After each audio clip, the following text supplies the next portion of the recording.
When I was a little kid, if I picked up something off the sidewalk, my mother would say to me, "Throw that away. You don't know where it's been." We're going to learn where water has been before you drink it. You may be surprised.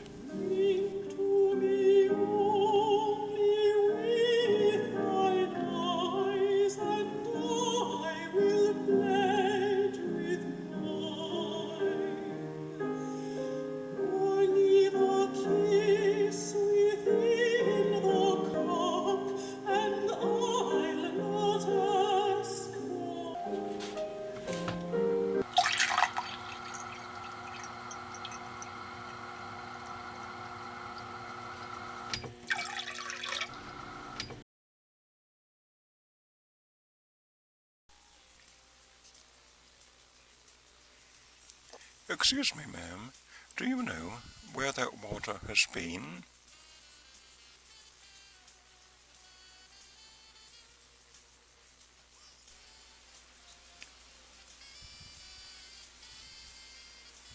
I thought you didn't. Let's find out. Whatever you drink, it's mostly water. In a lifetime, on average, one drinks about 60 tons of water. Where does it come from? Most people get it from a utility, and they feel happy about that. They feel it must be pure and safe, and they know where it comes from. That's what they think. Some get it from a well, the old oaken bucket. Let's see what happens. It goes in, and some of it is breathed out again. Goes out through the lungs. That's why, when you breathe out on a cold day, your breath mists. Some of it you perspire, depending on how active you are. Maybe a lot, maybe a little. But most of it goes out by a more convoluted route.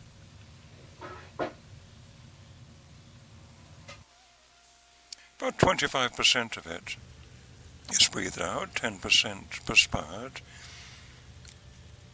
and about 65% leaves the body elsewhere. No matter what, it becomes part of the great cycle of water, the rain, the flow of rivers to the sea and lakes, the evaporation, the development of clouds, and more rain replenishing the land. The fresh water, the seas, oceans, all part of a cycle. Huntsville, water from the Tennessee River, comes from up here, past these communities. That's the watershed, the darker green area that drains into the Tennessee River. Upstream of us, people live and use water, and they pass it on. All kinds of people. All kinds of people get to use the water, and then they pass it on to us. And then it's our turn to use the water. About 1/50,000th of our water from the river already went through somebody else who lives upstream. Well, that doesn't sound bad. How much can that be in a glass? You think this glass probably doesn't have any that went through somebody. Let's take a closer look. Down at the molecules of water. Molecules dancing around in there. All matter made up of molecules. Very, very small, and there's a lot of them.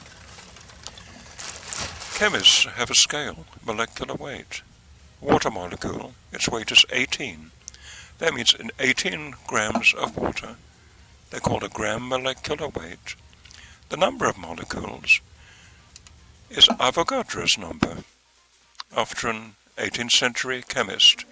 It takes a lot of zeros, a whole box of zeros, to spell out Avogadro's number. It's a big number. Let's watch the zeros spell the number for us. It takes 23 zeros to write Avogadro's number.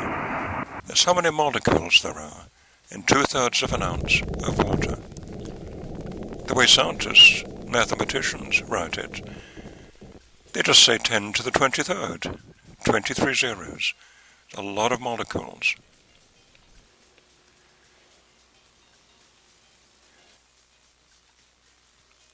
That means that the 1/50,000th of the glass that already went through somebody, that's about 200 billion molecules in every glass that you drink. Let's look at the global cycle.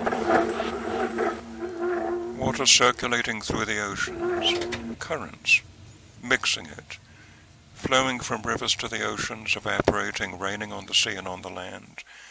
It all gets stirred together. A couple of thousand years, it's all pretty well mixed. Water other people used gets mixed in. So you got water in your glass from people back in these days. Ancient Greece, ancient Rome, ancient all over the world. Some of the water that went through them is there in each glass of tea or wine or coke or whatever else you drink. Go way back in your drinking water that went through them. In a minute we'll see how much of it you get in each glass.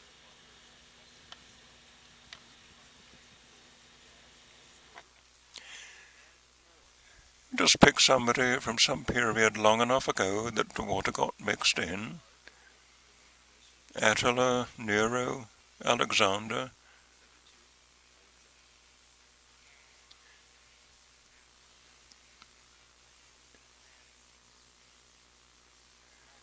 Pick somebody and let's go back and look at how much went through them.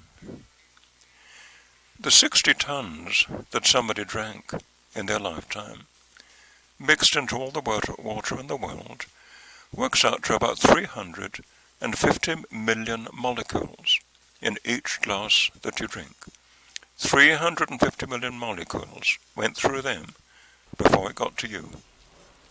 Let's make this diagram a real person. Say Confucius.